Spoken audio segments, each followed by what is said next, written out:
Hi everyone, this is Katie Reid, the producer from the Visitors short film, and I'm here with Jana Lowery as our post-production supervisor, kind of covering all things post-production once we wrapped on set. Hi Jana. Hello. Excited to dig into the post-production process with you here, and honestly I'm just going to open up the floor because I don't know too much about it and would love to learn more about how you approached wrapping on set, what those next steps looked like, what's priority, what needs to get done first, and then what your process and approach looked like. I did most of the I did all the editing. I was like most.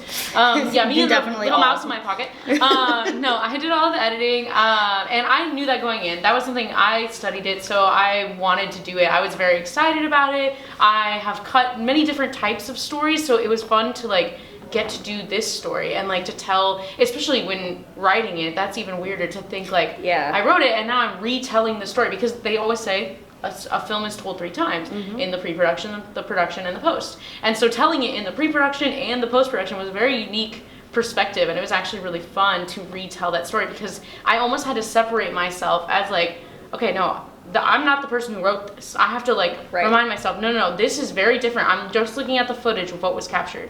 And I had to go in the mindset of, and normally when cutting a specific scripted film, I would look at the script and I would use that as the script Bible. I would read it and be okay, in this moment, this person turns this way, so I have to cut at that moment, so when they're turning, it looks really natural.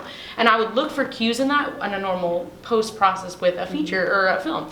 But in this, I knew the script. And so I almost had to throw it out. I didn't even look at the script, which is very not normal, because that's what you do in a scripted piece. And so I didn't look at it once. I was just I'm just gonna cut what's there. So I lined it all out, did all the dailies, did all the mundane, because I also did the assisting, all the technical side. And then, I really took the time and I watched every piece. I feel like at this point I've probably seen the most, because I've seen it all. I watched all the outtakes, everything. And not even at double speed, just watched it verbatim. And it was funny because you also see the patterns of what we film. There were hours of footage, and looking through it, it really informs you what was on set and what we actually got verbatim. And then so from there, it was watching and finding best takes and finding those moments of where are we cutting. And because I didn't use a script as a reference, it did create a lot of opportunity to make changes and make in the writing I thought this would happen and I would have them cut at this moment, but it didn't play that way, so let's try it this way, which was actually really fun to then. It was almost re-puzzling a puzzle that's been cut up. I had to then put it back together in a completely different way, which was really cool. And it was also really fun because since some of our cast and crew were interested in post and didn't really know the whole process or the stuff involved, it was fun because a lot of them got to jump in, and we had open moments of them to be able to witness and see even session editing with Fish and I when we did the cutting in live, when you work with a director, and then also just my process, and talk through and ask questions, and me answering well, this works better because, or oh, we're gonna do this in this moment and we didn't get this, but we're gonna make this work with this way. And it was really fun to show them how it is putting a puzzle together and showing them the puzzle pieces coming together. That's cool. And then for everyone who may not know, what else does the post-production process include? What's kind of the order of operations there? Yeah, so we then, after we took the footage, watched it all, we cut it up, we cut it into what they call a picture lock. And then from there we worked with Noel, our amazing music and audio person. They created such a unique sound for the film. It's so beautiful. The music is just, I remember Emily and I looking at the first draft and we were wow, we already felt the sound in the music. We were this is how I pictured Visitors. This is it. And so they had such a good vision. And I remember even meeting with them and talking through oh, what do you think of this track? And this is the influence of this, and being oh yes, the Green Knight. That's exactly what I was thinking for that moment. I was wow, this is great. And we talked through those influences, and they brought in so many good ideas of this is what I was thinking. So that was so cool. And then of course we also worked on the color and the picture lock of that, and looking through, because those kind of locked simultaneously. And we did have a little adjustment because since Claire was working in Premiere, she and I were able to kind of bounce things back through that. So we actually didn't get a traditional picture lock, which is very different. And I'm not used to that kind of process, but it was kind of cool because then we were able to then tweak things even after, and it was very fun to like look through the final color and get that locked even beyond what a normal picture lock would look like. So yeah, there's the color process and the music process, and it was fun to be in both conversations.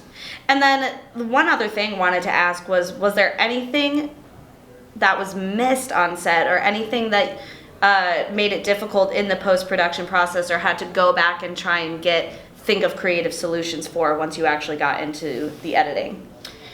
Yeah, so there were definitely, I mean, as any production goes, there's things on set that change or are, you know, shifted to where you didn't think they were going to go.